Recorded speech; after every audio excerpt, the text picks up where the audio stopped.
You're listening to the Huddle Up Podcast with Chad Jensen and Zack Kelberman.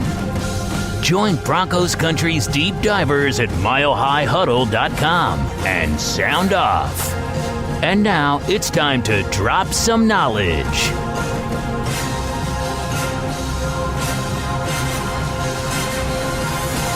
Welcome in, everybody, to the Huddle Up Podcast, presented, as always, by Mile High Huddle and powered by Overtime Media. I'm your host, Chad Jensen. With me, as always, is my partner in crime, who you know and love, is your Denver Broncos reporter for 24/7 Sports.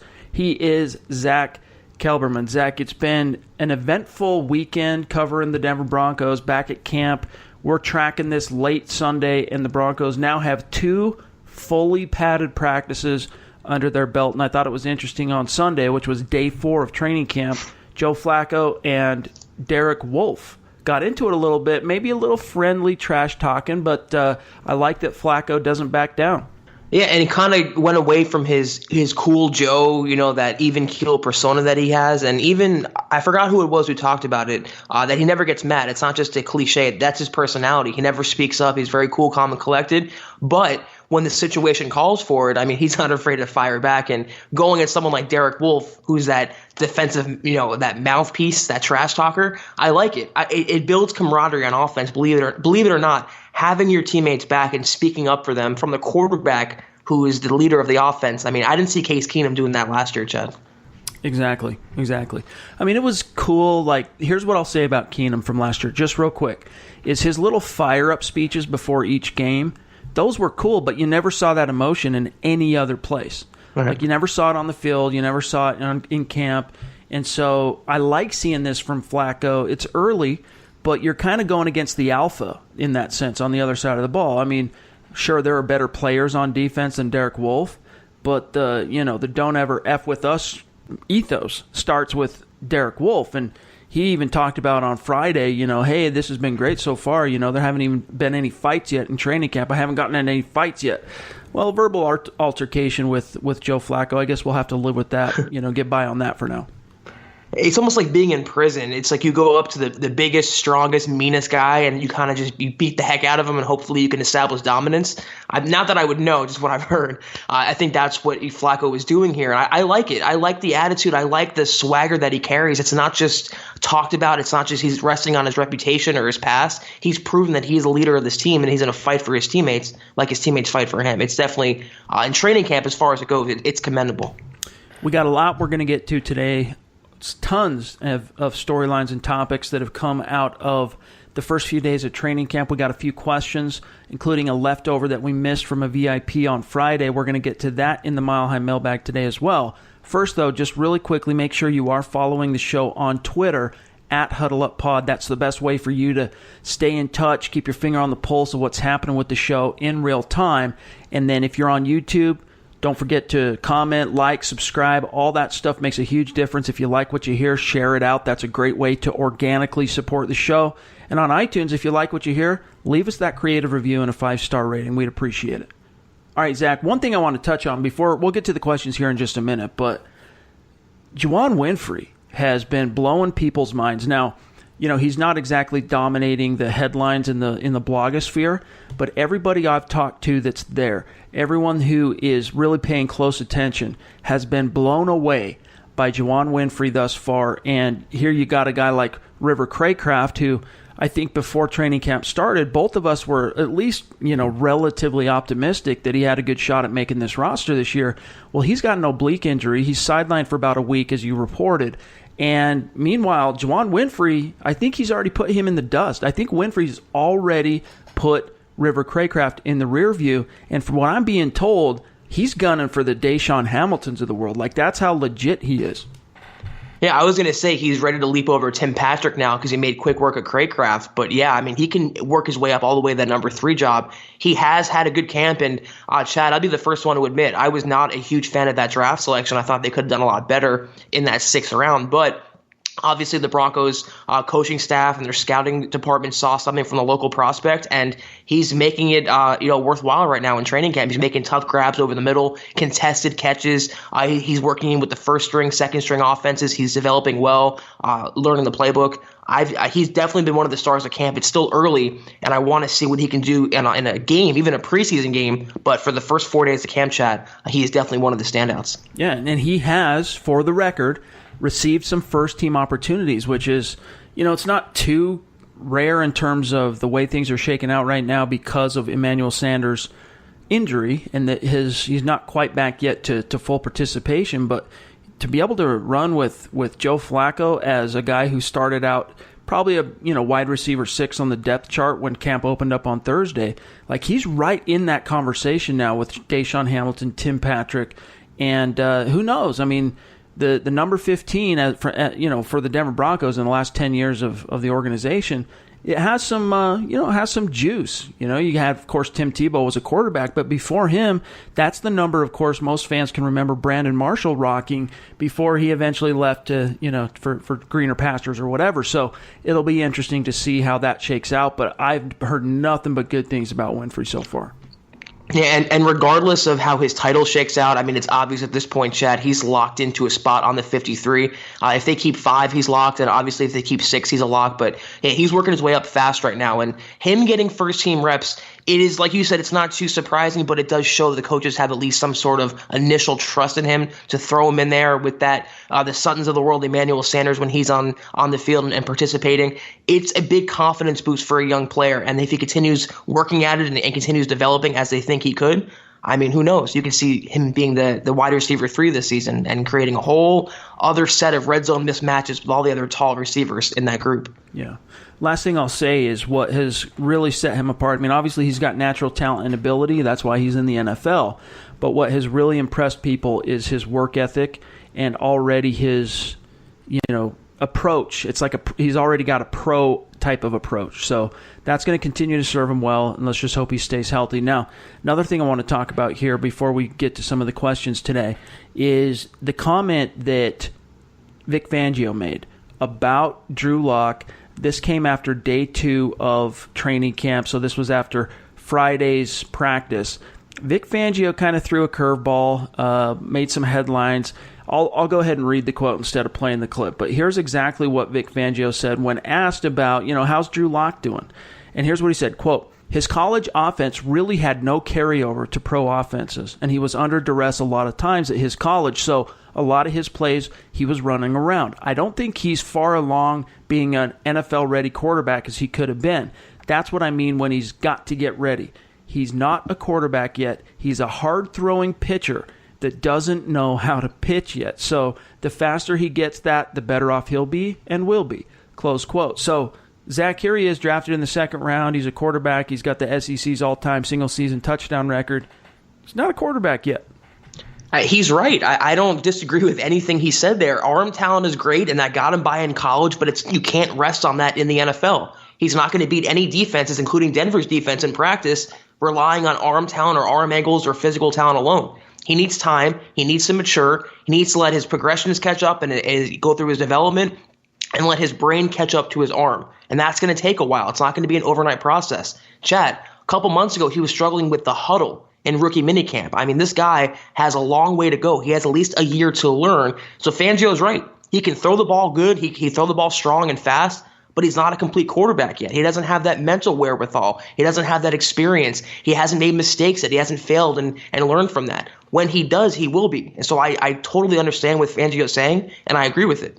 Well, the pretense that he's the number 3 quarterback on this team, I mean, that should be dispensed with like ASAP, because Kevin Hogan has increasingly each day gotten worse for the Denver Broncos. In fact, you could maybe argue day 4 he was, basically treading water, but from day 1 to day 2 to day 3, each day he got worse, throwing picks left and right, taking sacks in camp left and right, throwing in the dirt at guys' feet left and right. Meanwhile, and here's the thing that I'll say just to play devil's advocate to Vic Fangio here, meanwhile, most of the big plays, the oohs and ahs plays that have happened in training camp thus far, haven't come off the right arm of Joe Flacco. They come off the right arm of Drew Lock. So yes, he is raw, right? He still needs to let his brain catch up to his natural talent.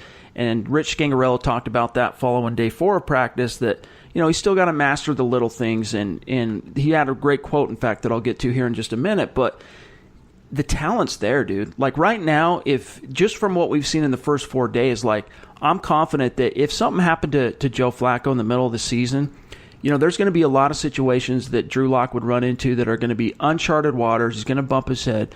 But the Broncos offense is still going to be able to make some plays and move the ball if Drew Lock is the quarterback. Now, it'll probably come with its fair share of picks and turnovers and all that, but such is the fare for, young quarterbacks transitioning to the NFL. He's had a very strong start to training camp.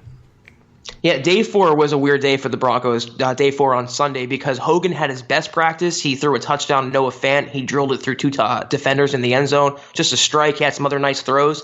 And whereas Drew Lock, who's been good to this point, Chad, as you said, he threw 2 picks today. One that it was a similar throw to Fant that he couldn't get through, and I think Will Parks picked it off. So it's going to be ups and downs. It's going to be topsy-turvy. And like Fangio said, this battle is not going to be decided until after maybe the second preseason game. So they have about a month to go before any decision comes down. But Locke has been, as a rookie, a high-profile gunslinger looks in his first year. At times he'll take your breath away, and the next throw he'll make you scratch your head and wonder how he even got to this point. But it's been way more good than bad from Drew Lock. You can see the arm talent on display. You can see the energy he brings to the huddle in the field. It reminds me of Chad Kelly last year, where whenever he stepped on the field, that Denver offense was just energized. They didn't have it under Case Keenum. So they have something in him. Drew Lock, he will be the number 2 as far as I'm concerned. But right now, I agree with Vic Fangio. He still has a ways to go, and he can't just lean on making a good throw every now and then. He has to be a complete player and a complete quarterback. Everybody that I've talked to that's been at Dove Valley each and every day thus far, when I've asked them, so, which one of these rookies is jumping out to you, who's impressing you the most? Without fail, it's Drew Lock. Now, the answer. Now, here's the thing, though. Obviously, you expect the quarterback to, it's a tougher job on one hand. So when they do succeed, it's even that much more apparent that they're doing something right. But on the other hand, you're right. He needs to take some time and not feel the pressure, which is probably why Vic Fangio is kind of dragging his feet, even though it seems obvious beyond measure that he's the next best quarterback on this roster behind Joe Flacco. They're going to kind of take their time and make him fight for it, make him earn it, continue to have to earn it, instead of going, we've seen 2 or 3 or 4 days of practice, we're going to go ahead and make a switch right now. They're going to wait and make him continue to fight and earn it. But it won't. It's only a matter of time. And this is something that we've been trying to tell people since before camp even started. Yep. Once he hits the field, that natural talent is going to rise to the surface. So it's been cool to see that. Now, let me just read this quote, because when Rich Scangarello talks about mastering the little things for Drew Lock, here's what he means. Quote, let's take a quarterback, for example. You want to go out, work on your fundamentals, you want to work on your feet, and you want to work on different things that we're trying to improve as a player. But when you go under center, you can't think about those things. You've got to think about the snap points, the play call, the cadence, the coverage, all the things that you're faced with.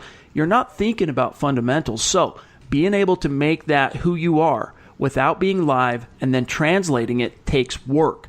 We've seen that he flashes that already from other OTAs to now. The composure, the feet, and all that. It'll be a process for all the guys we've had. It's kind of the way it works. It was a process for Joe Flacco. And now that he is 10 years in, it's pretty easy for him, but it's part of the deal, close quote. So that's exactly it. That's why Drew Lock has been, even when he was away from the Broncos facility over the dead period of the summer, Zach, he was working with a quarterbacks coach on his fundamentals so that when he's out there and he's having to juggle things like a playbook, reading coverage, snap counts, cadences, and all those things, it becomes a second nature, subliminal type of thing, staying to, disciplined to your fundamentals and technique instead of thinking about it and keeping it on the front of your brain. That's when things tend to go south for quarterbacks. Yeah, Scans is spot on here. And Elway told us this months ago when Locke was drafted, that he needs time to work on his technique. And Elway even singled out his footwork. It takes time. That got him by at Missouri. It's not going to get him to that next level in the NFL, the level the Broncos want him and need him to be as the hopeful franchise quarterback. But look at the 2 guys they name drop, Chad, who they compare Drew Lock to. Brett Favre and Patrick Mahomes. 2 guys who learn. 2 situations go in the transition from Alex Smith to Mahomes, and you have from Favre to Rodgers. That's the transition the Broncos want to have. It's not going to be overnight. Elway should have learned with Paxton Lynch not to throw a high-profile, raw quarterback into the fire. Let him sit as long as possible. You're all in on Joe Flacco for a reason. Take the pressure off Drew Lock. Let him sit and learn, and you will get a better result. So I love and I'm encouraged by the fact that Fangio and Scangarello, the two coaches with the most influence in the building who have Elway's ear, also adopt that philosophy. Because if they could just be patient with Drew Lock, they really have something. Another thing we should talk about real quick before we go to break is the idea that, there's a lot of hand-wringing that the offense has been sucking it up. And while that's true, I mean, they did have a bounce-back day on day 4. While that's true, fans really need to understand that these environments, especially early training camp, and especially early training camp with a new coaching staff, always, without fail, favors the defense. And the biggest reason why behind that is in the off-season training program, OTAs, you've got whatever it is, 12 practices. I might be off on that number exactly, but each practice involves an install, okay? And they get the system, the playbook, the formations, all this stuff. They install it in OTAs. And then when they start training camp, they go through the offense and reinstalls, okay? The first, let's say, 7 to 10 practices are reinstalling everything that they learned to hone it down, get it down in time for the first preseason game. Meanwhile, for the defense, they're seeing the same formation, play after play after play after play. So then finally the fans and the media show up to watch practice at training camp, and they see that the defense has the upper hand and that they're winning the matchups and, not giving much ground, and they go, oh, geez, man, here we go again. It's just another, the offense is going to suck. Now, I'm not making any grand proclamations or bold predictions on the offense, but what I'm getting at is that's how that's just the natural result of the way this works. Now, once they have this, the playbook more installed and Scangarello's confident that everyone's got that down, then once they start running team period, once that's, controlled and mastered in team period, Zach, that's when you'll start seeing Scangarello actually calling plays to try and, stymie and confound the defense and gash him. And not that he's not trying to do that now, but the way he's having to go about doing it, the defense can read it because they've seen it so many times up to this point. And Chad, I'm glad you brought that up, and I'm surprised at, I saw the same reactions you've seen. I'm surprised at the indignation about where the offense is at this point.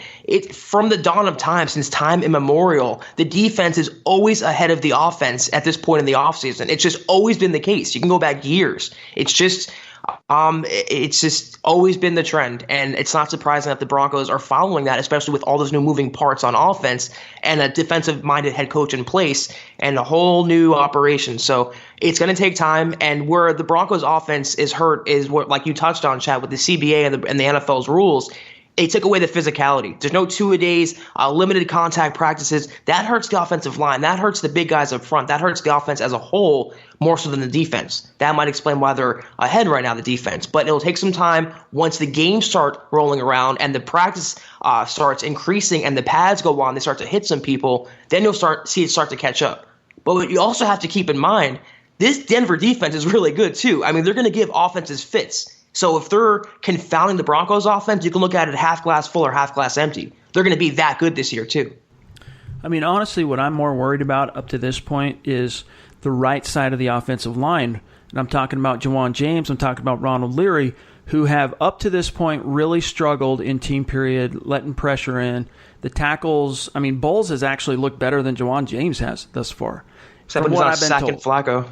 Yeah, right. He had that one, facepalm moment in which DeMarcus Walker punked him, turned him around, and Garrett Bowles ended up basically sacking Flacco himself, running into his quarterback, but kind of similar to that move that DeMarcus Ware put on Joe Staley in that Niners game back in 2014. But anyway, I'm more worried about that right side of the offensive line, but not in a real sense. It's still too early. I mean, they're only 2 days into pads. And that's another thing that's favored the defense is they didn't even have pads on. And when you run play action, you can't fully sell play action without pads and contact. If the full measure of contact is taken away in a play action on a play in which you're faking it, you're not going to be able to get the defense like you normally would. You're not going to be able to convince them or sell them that it's a run.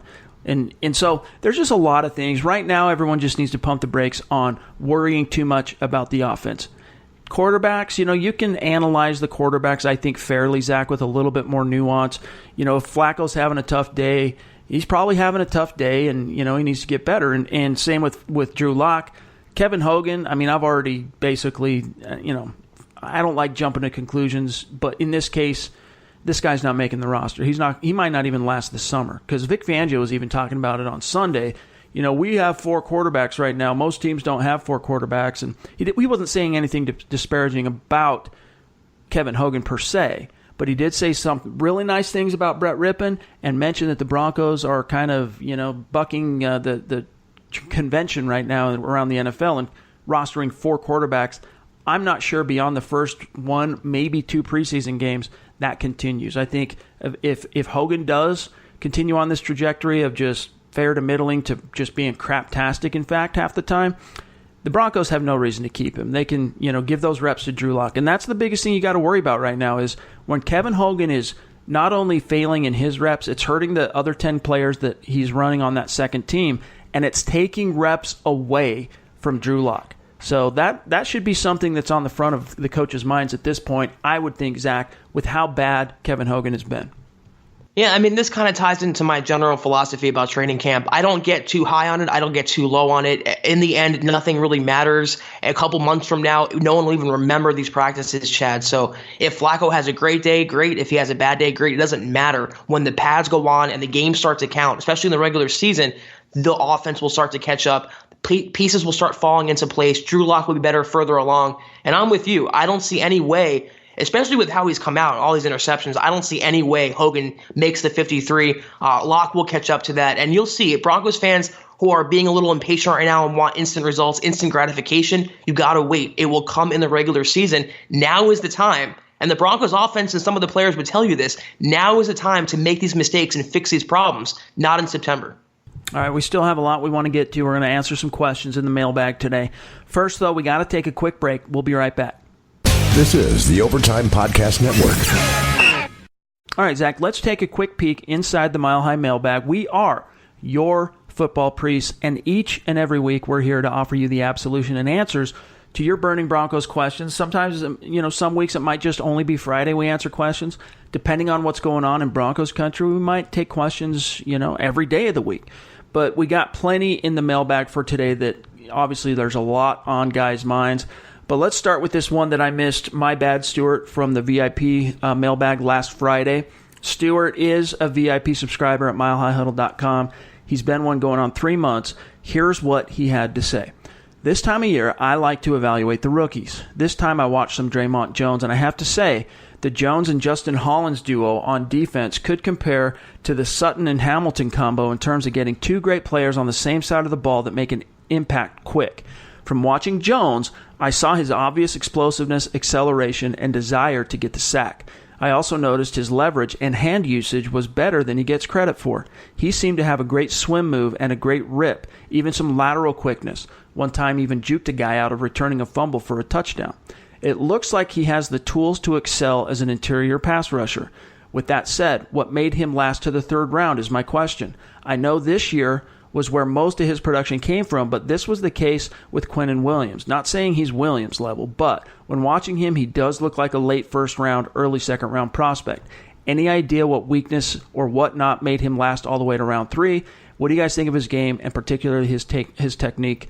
Thanks, Priest. Well, thank you for the question, Stuart. Here's what I've been told about why he was still on the board in the 3rd round. Basically, it's a similar thing as DeMarcus Walker, except that in DeMarcus Walker's case, he was overdrafted. Draymond Jones wasn't, and that is that he's kind of a tweener. He's not quite big enough to be a 5-tech defensive end, like full-time defensive end in a 3-4, and he's not quite twitchy and quick enough to be an edge rusher. So he's kind of a weird in-between guy, is basically what it comes down to. And Zach, I did some digging on Jones over the weekend, not even realizing that Stuart's question had to do with Draymond Jones. And what I've been told is that there hasn't really been anything of note yet from Jones. He's kind of been lost in the shuffle, and that's not the worst thing. I mean, he's a rookie himself, and even Dalton Reisner, following Saturday's practice, talked about the scales falling off his eyes once the pads went on in terms of just how much better each guy he goes against in a drill or in team period is compared to college. These guys are used to dominating their competition at the college level. You go from 500-something teams in college football to 32 teams in the NFL, the elite of the elite. And so for Draymond Jones, he's playing catch-up, learning the NFL, learning his scheme, learning in the playbook and all that, while also acclimating to the speed of the game, the power, the technique, the knowledge that his opponents have. So, Zach, I haven't heard anything good yet about Draymond Jones. Nothing bad either. It's just kind of been quiet on the Western Front. Yeah, some players take longer than others. Some players are going to remain neutral, and fans shouldn't freak out yet if they have any DeMarcus Walker flashes in their mind. The Broncos are in very good hands with their coaching staff, especially on the defensive line. The thing with Jones, though, is he's not a complete defensive lineman. He's not great against the run. He's more of a pass rusher, and that's where I stop short of that Sutton and Hamilton analogy. Those are both immediate contributors. I don't think that Draymond Jones is going to have that big of an impact this year. If he has 3 to 5 sacks, that should be a good success for him, considering he's in a split time with Zach Kerr, Billy Wynn, Shelby Harris, and the sacks will predominantly come from their outside linebackers. So he's going to be a cog on this defense, but I think more so in 2020 and beyond, kind of like Noah Fant on the offensive side. He's going to be a good player. He was a good selection, and like you said, Chad, he was not overdrafted. He's not another potential bust like some people think DeMarcus Walker is, but he needs some time. It's tough transition. The Broncos' defensive scheme, it's complex under Vic Fangio, and it's a whole different thing than when he learned under Ohio State. So don't just give him some patience, give him some time, and he will blossom. By the way, since we're on the topic, DeMarcus Walker had a hell of a day 3 at training camp. I mean, he was on fire. Everyone I talked to said basically that he just came out of nowhere to surprise everybody. And it was interesting because after day 4, I'm trying to think who it was that talked about him. I think it might have been, it was Ed Donatel. He was asked how DeMarcus Walker has looked during camp. He said, quote, "I can't compare to other years. I know he's into giving his best shot here. What we like a lot is the way he's hitting blocks in the run game as well. I think he's improving in the rush too. He's off to a good start." Close quote. Again, they're from Ed Donatel, the defensive coordinator. Don't, look just yet. But DeMarcus Walker, it sounds like he has faced the music, faced the reality of his situation, Zach, and is out to make the most of this new opportunity to impress Vic Fangio and Ed Donatel.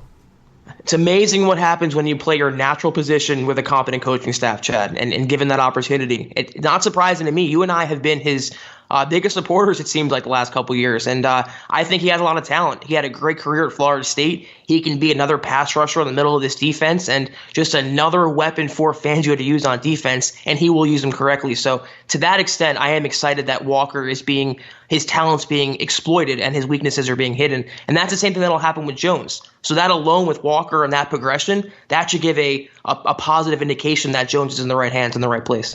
And one thing that Draymond Jones has going for him that unfortunately DeMarcus Walker did not as a rookie is he doesn't have asinine coaches asking him to stand up and play outside linebacker out of the gates. So there is that. Now, here's another question here. This comes from Chef M on Twitter, at Chef M Baldwin.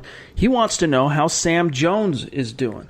And here's what I've been told about Sam Jones. Reached out to a few people, talked to Benjamin Albright, who just recently took a new job with KOA. Congratulations to Ben on getting that new gig. What a great opportunity. He's got a show, I believe it's every weekday from like 4 to 7 Mountain Time, might be 4 to 8. Broncos Country Tonight, I think it's called. So check that out for Benjamin Albright, those of you friend of the show.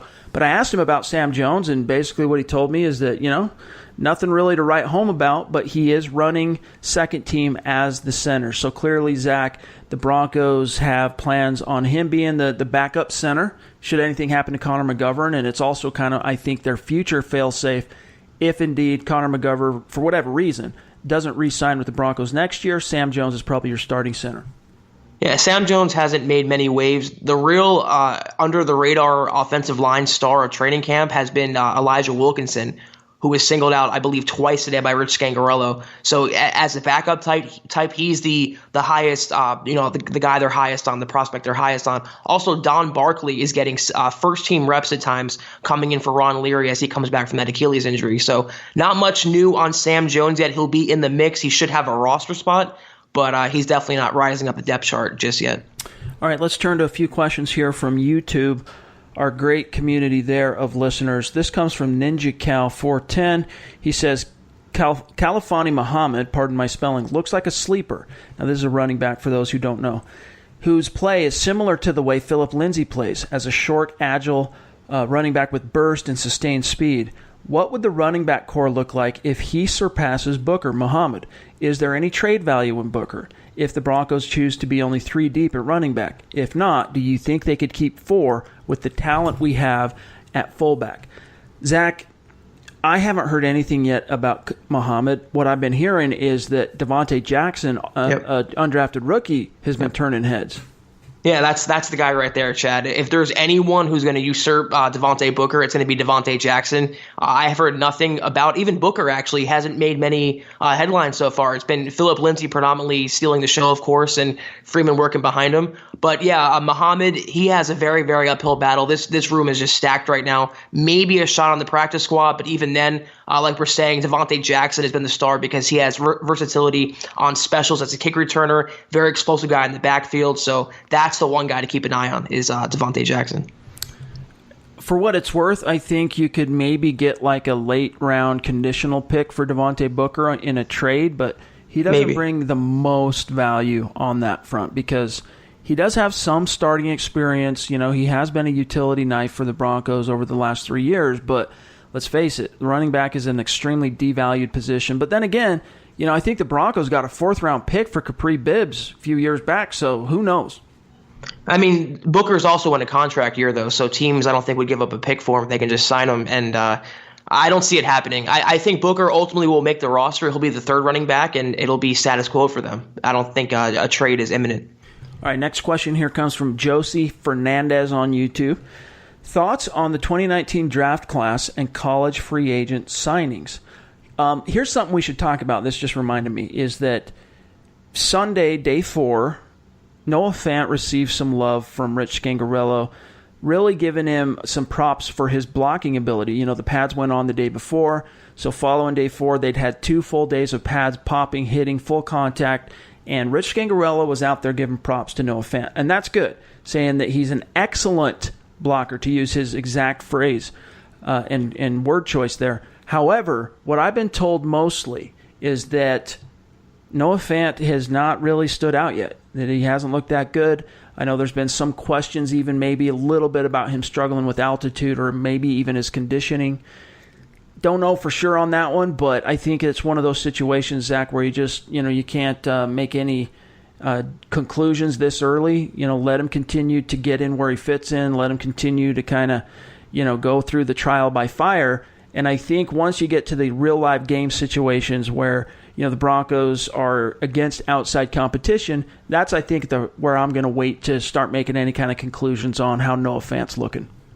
Yeah, I mean, he was always going to be, I think, a future pick, Chad. I mean, the people who thought he was going to be, I mean, a future pick as in he's going to contribute in the future. He's not going to be a Pro Bowler in year 1, barring some explosion. There's too many veteran players ahead of him that they can rely on to get by. And he has kind of struggled. He's not with the physicality of the game, the speed of the game. The coaches have been instructing him to be more physical and bowl some people over and dish out the punishment, not just absorb it. He has to learn all that. It's not Iowa anymore. Denver is a far, far way away. So it's 2020 is the year to circle for Fant as in terms of a fantasy player, a potential Pro Bowler, a starter. It's going to take a little while. He's in the same boat as Drew Lock. Give him some time. You'll get a good player. And part of the problem that he's faced with is that he's playing on suddenly a really productive and stacked tight end depth chart. Like there's guys around him are making plays, including Troy Fumagalli, who's been banged up the last 2 days with a hip. But Fumagalli has looked really good. The other rookie tight end who's undrafted, Austin Fort, has been making a lot of hay with Drew Lock on the 3rd team. So, you know, he's just in a situation, too, where he's used to stepping out on the field, all due respect to T.J. Hawkinson, and believing he's the best tight end on the team or even on the field, right? And in this case, you know, his confidence, I don't think, is quite there yet, you know, because he's just like all these rookies. It's a rude awakening when they step out onto the field with full contact going against NFL veterans, speed of the game, physicality, knowledge. All that stuff adds up, and it sometimes takes guys a little bit longer to acclimate. So don't jump to any conclusions yet on Noah Fant. And even Vic Fangio on Sunday said that following day 4 that, you know, Noah Fant made a couple of eye-popping grabs for him that he noticed on Sunday, ran with the ball after the catch, and he liked what he saw there. So it's not been all bad by Noah Fant, just maybe not quite as great as you'd hope to hear from your first-round pick. But some other rookies who have stood out, we've already talked about Drew Lock. Dalton Reisner has been plugged in at starting left guard and has done nothing but earn positive buzz there. You go Draymond Jones, we've already talked about him. Juwann Winfree is doing really, really well. Phil, I think I'm missing one somewhere along the way there. Hollins has been banged up. He's another guy similar to Draymond Jones who's kind of lost in the shuffle, been kind of disappeared, so to speak, going through that learning curve. But now he's banged up. I think he's nursing a hamstring, so that affects things. But he's, there's an opportunity there at off-ball linebacker with Todd Davis going down. But from what it looks like, Zach, Alexander Johnson is the first guy the Broncos, just like we told you on Friday's episode of how it was going to shake out. Johnson is the first guy into the fray, followed by what I've been told is that Joseph Jones, don't sleep on this dude. He is not only doing well as being around the ball as a linebacker and tackling and just being a missile, but he's sticking to guys in coverage. He's really acquitting himself well in coverage, which is huge for Fangio. And Josh Watson, the undrafted rookie, yes, he's gotten a few first-string reps. So the Broncos are flush with young inside linebacker prospects. And in terms of Hollins, now that he has an injury, I would just move him to outside linebacker full-time, Chad. Have him learn that and just stick to one position. And do not DeMarcus Walker this guy. Let him learn one spot. And you have Johnson, Jones, you have all these other players, that you can step in and fill in for Todd Davis to see if you have a potential future starter. I think this is Davis's last season with the team. They want a younger player next to Josie Jewell in the future, and they have a lot of young prospects here. So among the group, they should have a young guy. But Josh Watson, among undrafted rookies, along with Devontae Jackson, and also, of course, Brett Rippon, he's one guy to keep an eye on. Yeah, we've surprisingly heard a lot more about Josh Watson than we have about Joe Dineen, who had a lot more hype going into training camp. So, yeah, very interesting, those developments. But I think that pretty much covers the 2019 class of rookies for the most part. Now, this one here comes from D. Brown. It's just more of a comment than it is a question. He says, the defense will be solid. Offense needs improvement. I think we've pretty much handled that one for you, D. Don't jump to conclusions yet on the offense. Give it a little time. And really don't even make any kind of an evaluation until you see them against outside competition. I don't even care what team it is in terms of second-team offense, third-team offense, whatever. Wait till you see that the offense going against outside competition who's not practicing against those formations every day before you jump to conclusions. All right, last question, then we'll get out of here for today. Comes from Ryan Steinauer on YouTube. He says, what do you think of the NFL trying to go to 18 games? I personally think they should get rid of 2 preseason games, go up to 17 regular season games, and add a bye week. That way there are no more 8-8 records. You either have a winning or a losing record. What do you guys think? Love the show. It is one of my only news source for the Broncos. Okay, thanks, Ryan. Appreciate you, dude. I'm 100% absolutely against the NFL adding 2 games, going to 18 games. What are your thoughts, Zach? I'm a traditionalist. Don't fix what's not broken. 16-game regular season is perfect. The only thing is I would cut 2 preseason games. It's much too long now. I mean, the Broncos have 5 this year, so it's just ridiculous with the injuries and all the stuff happening. I'm good with 16 games. I would not change it. But if they do, it's Goodell just doing what he does best and fixing what's not broken. So it wouldn't surprise me. Yeah, I mean, it's just already such a war of attrition for the players. If you want to maintain quality of the product, I think you just got to. That's just one way. Look, they're trying to find ways to increase revenue, the owners and the commission, and I get that. Okay, more power to you. But there are other ways to do that besides adding games to the slate, and maybe even you add another round of playoffs. Like, I could live with that more so than adding 2 regular season games to the schedule. And actually, Zach, one more from Twitter. This comes from Jaron Ross on Twitter, at Chief JRunbone, however that is on Twitter. He says, something tells me Sua Cravens will have a good year, and I still want to see if he can improve guarding the tight end. I assume he means the Broncos as well there. Here's the good news, you guys. I've been talking to people asking around about Sua Cravens. So far, he's been impressive to people who have been there every day watching practice, watching every snap and rep. So that's good. That's an improvement for him, and that's Mark's progress. And he did have a good Friday practice, Chad, working in with the defense, but he still has a long way to go. And DeMonte Thomas today actually had an interception. I believe it was Kevin Hogan, but he had an interception, and he's a player there. Jamal Carter's a player there. Trey Marshall's a player there who's been singled out a few times. So Sua Craven still has an uphill battle, but anything he does in practice will definitely help his odds. Well, hey, great episode. Thanks for all the questions, you guys.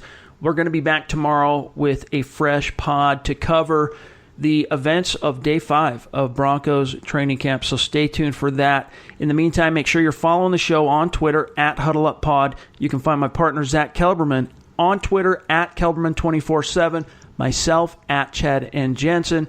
Make sure you're subscribing on iTunes. Make sure you're subscribing on YouTube. However you consume the show, don't forget to subscribe so you get notified each and every time we drop a podcast. For Zack Kelberman, I'm Chad Jensen. We'll talk to you tomorrow. You've been listening to the Huddle Up Podcast. Join Broncos Country's deep divers at milehighhuddle.com to keep the conversation going.